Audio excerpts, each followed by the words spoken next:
முன்னால் சென்ற இருசக்கர வாகனத்தில் அரசு பேருந்து மோதியதில் 2 பெண்கள் காயமுற்று பழனி அரசு மருத்துவமனையில் அனுமதி. திண்டுக்கல் மாவட்டம் பழனி பேருந்து நிலையத்திலிருந்து திருச்செந்தூருக்கு செல்லும் அரசு பேருந்து திண்டுக்கல் சாலையில் சென்று கொண்டிருந்த போது முன்னால் சென்று கொண்டிருந்த இருசக்கர வாகனத்தில் மோதியதில் பழனி தோட்டக்கார தெருவைச் சேர்ந்த சிவப்பிரியா, சௌந்தர்யா காயமடைந்து பழனி அரசு மருத்துவமனையில் அனுமதிக்கப்பட்டுள்ளனர். முன்னால் சென்ற இருசக்கர வாகனத்தின் மீது மோதிய அரசு பேருந்து சேதமடைந்தது. தொடர்ந்து அரசு பேருந்துகள் பனிமலையில் முறையாக சர்வீஸ் செய்து வர வேண்டும் என பொதுமக்கள், சமூக ஆர்வலர்கள் கோரிக்கை வைக்கின்றனர். திண்டுக்கல் சாலையில் நடந்த விபத்தில் 2 இருசக்கர வாகனங்கள் மீது மோதியதில் லேசான காயம் உற்றதால் பெரும் அசம்பாவிதம் தவிர்க்கப்பட்டது. எனவே பேருந்து முன்பகுதியில் இருசக்கர வாகனம் சொருகி இருந்த நிலையில் பொதுமக்கள் உதவியுடன் இருசக்கர வாகனத்தை மீட்டனர்.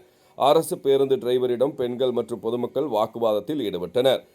சம்பவ இடத்திற்கு விரைந்து வந்த பழனி நகர சார்பு ஆய்வாளர் விஜய் வாக்குவாதத்தில் ஈடுபட்டவர்களை சமாதானப்படுத்தி அனுப்பி வைத்தனர். இருசக்கர வாகனத்தின் மீது அரசு பேருந்து மோதி பேருந்து சேதமடைந்த சம்பவம் அதிர்ச்சியை ஏற்படுத்தியுள்ளது. திங்கட்கிழமை மாலை 4 மணி அளவில் கிடைக்கப்பெற்ற தகவல்.